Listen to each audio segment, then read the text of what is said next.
everyone. So I wanted to do a little bit of a end of year TBR. Usually I do monthly TBRs as much as I can. Sometimes I don't. Sometimes I just feel like mood reading and I don't bother. For the end of the year, I actually just really want to complete my Goodreads goal. And I'm behind. I'm very behind. I set my Goodreads goal to be 52 books with the intention of reading a book a week on average. I'm filming this on the 9th of November. By the time you're seeing this, hopefully I've got through some of these books. Currently I'm on 35 of 52, and if you do the math, that means I need to read 17 books. So that's a lot, but I am determined to finish it. And actually December, obviously with Christmas it's a bit of a busy time of year, but work-wise it's actually going to die down a little bit. So I'm hoping I'll have a little bit more free time during the week to get some reading in. Socially, December's really busy. Work-wise, it's not too bad. So I'm optimistic. It's a challenge, but I do want to get through it. So yeah, I kind of wanted to do a TBR for December and the end of November. So just kind of the end of the year rather than a November and December TBR, because I think I just want to concentrate and get my Goodreads goal finished. Not the end of the world if I don't meet it. It's definitely not.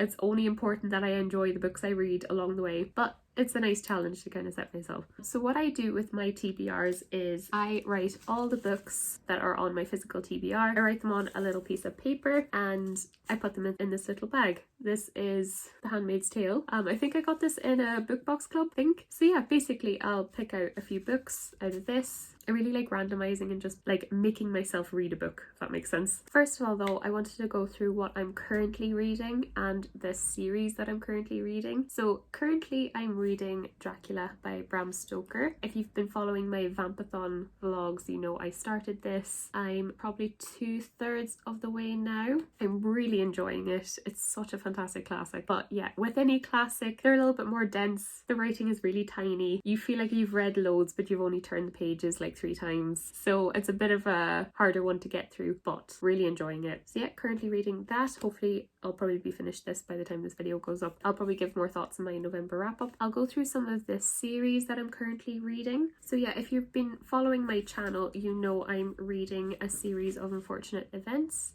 So I have read books 1 to 9 already this year, and I'm taking my time with these. I'm not trying to rush them. So I've got books 10, 11, 12 and 13 to read. What I'm doing is I'm reading the books and then watching the equivalent episodes on Netflix of the adaptation that they did, which is so good. So good. So yeah, these are actually fairly quick to get through. Once I pick them up, I do really fly through them. They are middle grade. They're about 3 orphans who lose their parents in a fire. They're left this massive fortune, and there's this evil Count Olaf who's after them basically, and each book is kind of a different chronicle of Count Olaf trying to catch them. They kind of go from guardian to guardian or situation to situation, and these are a reread for me. I read these when I was small, when they came out first, and they were probably my favorite books growing up. So I've been enjoying this so much, and I don't really want to rush it. It's been so long that I actually don't remember what happens in any of these books. Maybe like I have some snippets of some memories of what happens, but very little. So yeah, I'm excited to read these. So yeah, another series I started during Vampathon, but I actually just didn't pick it up since, was City of Ghosts by Victoria Schwab.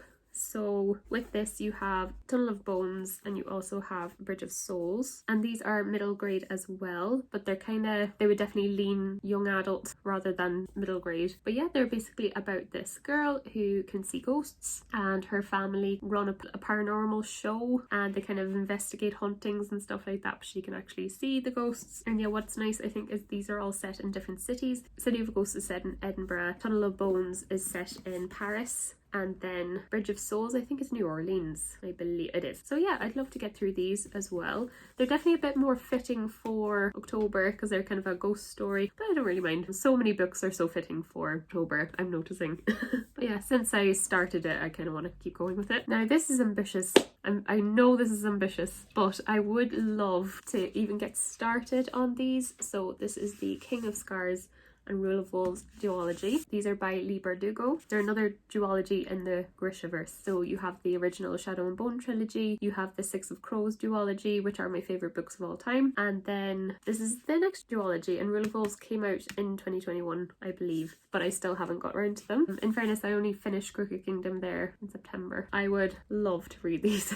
So yeah, I think King of Scars follows, don't want to spoil it, but it follows a character that was introduced in the second book, Siege Contagion Storm, and then I believe a lot of the characters from the Six of Crows duology are in this as well. So you really do need to read the first 5 books before you get here, really. But yeah, I'm so excited to get here. So yeah, another series I actually want to get to is The Chemical Garden. So yeah, I recently finished Wither. I had mixed feelings about this. I didn't love it, but I didn't hate it either. I am intrigued to read the next 2 books. So the next 2 books are Fever and Sever. I don't actually own them, so I will have to order them. So yeah, that would be pretty cool if I can get there. But yeah, I was intrigued enough that I do want to finish the story. Like, I don't feel like I'm going to have full thoughts until I actually finish all 3 books. So yeah, I'm going to order them, hopefully read them before the end of the year. So yeah, the only book I'm in the middle of is Dracula, but that's all the series I'm in the middle of. So I'd really like to kind of focus on series, especially in November. If I read all of them, so Dracula, A Series of Unfortunate Events,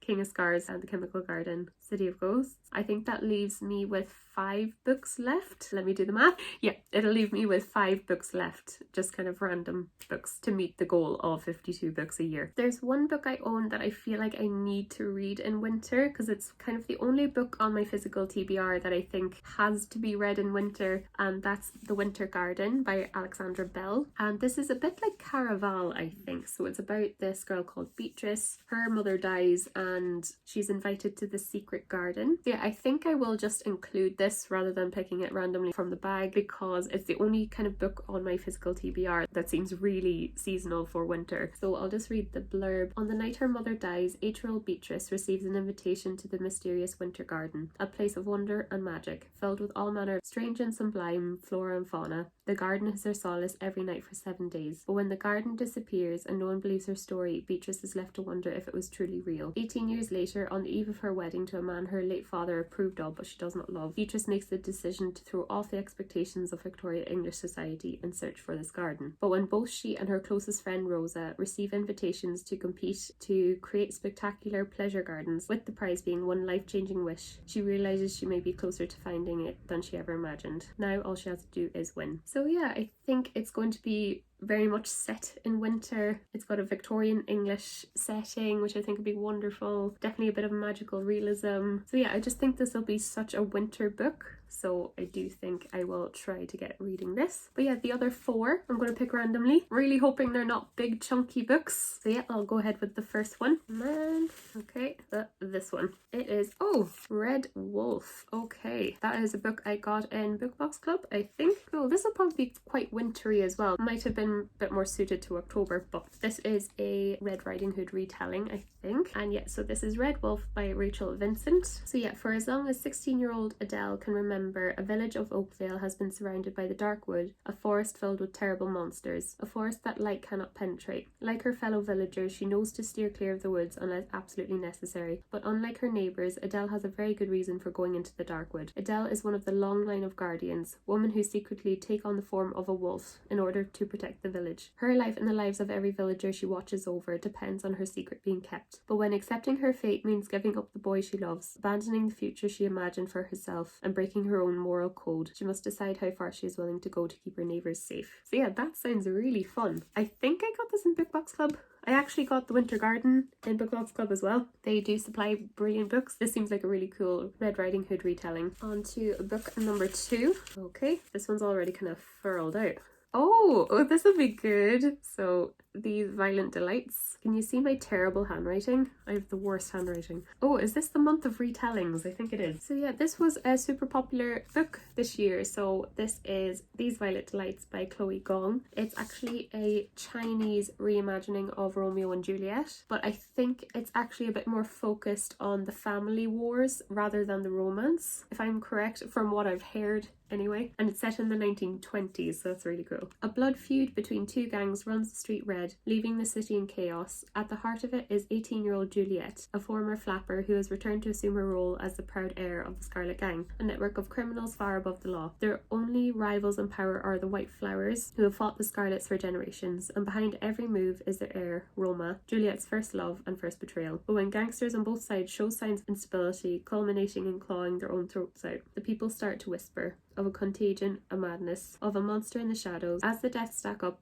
Juliet and Roma must set their guns and grudges aside and work together, for if they can't stop the mayhem, there will be no city left for either to rule. Cool. So I actually never read the Shakespeare play. I do have it, but I've never actually read it. But I have watched the Leonardo DiCaprio movie, so I do know the Romeo and Juliet story. I watched that movie quite recently actually, so it is quite fresh in my head. So yeah, that is quite cool. I'm quite happy to read that. Okay, book number 3. So this one. Oh, cool. A classic. So The Picture of Dorian Gray. Can you read that? Can anyone read that but me? I don't think so. So yes, look at this beautiful book I own. I love it so much. So yeah, this is obviously The Picture of Dorian Gray by Oscar Wilde. I think it was Oscar Wilde's only book. I don't think he wrote anything else. Yes, it is. It says Oscar Wilde's only full-length novel. Okay, the last 30 pages seem to be kind of about Oscar Wilde's life. So that's quite cool too. So yeah, this is a classic, I'm sure everyone knows. But yeah, Dorian Gray is having his picture painted by Basil Hallward, who is charmed by his looks. But when Sir Henry Wotton visits and seduces Dorian into the worship of youthful beauty and an intoxicating speech, Dorian makes a wish he will live to regret, that all the marks of age will now be reflected in the portrait rather than the one on Dorian's own face. So yeah, this book is about vanity basically. So Dorian Gray never ages. He wants to stay beautiful his whole life, and the painting ages. So it's kind of a deal with the devil type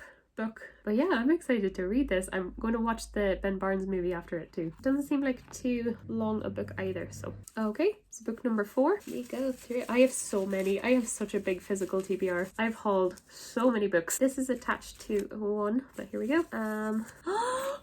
Yes! The Hobbit and The Lord of the Rings.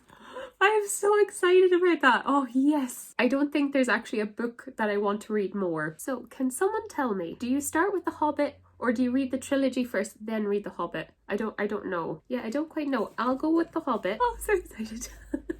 So yeah, basically, The Lord of the Rings. I grew up watching the movies. My brothers were obsessed with them, still are. I could recite the movies and I love them, but I've never read the books. And I think there's no other books on my shelves that I'm like, I have to read them. I have to read them. So yeah, The Hobbit. I'm going to read this. So yeah, obviously you have The Lord of the Rings trilogy and The Hobbit is the prequel to it. Okay, I just googled it and it says do read The Hobbit first because it does introduce you to Bilbo and Gandalf. So yeah, I do actually know the story. I was actually a bit sad about this movie being turned into a trilogy. I wish they kind of just made one really good movie rather than trying to attempt to make it a trilogy. But yeah, I'm excited to read this. Of course, this is the OG of fantasy. So Bilbo Baggins is a hobbit who enjoys a comfortable, unambitious life, rarely travelling further than the pantry of his hobbit hole in Bag End. But his contentment is disturbed when a wizard, Gandalf, and a company of 13 dwarves arrive on his doorstep to whisk him away on a journey, there and back again. They have a plot to raid the treasure hoard of Smaug the Magnificent, a large and very dangerous dragon. So excited to read this. I will definitely try to then get to the trilogy then probably in 2022.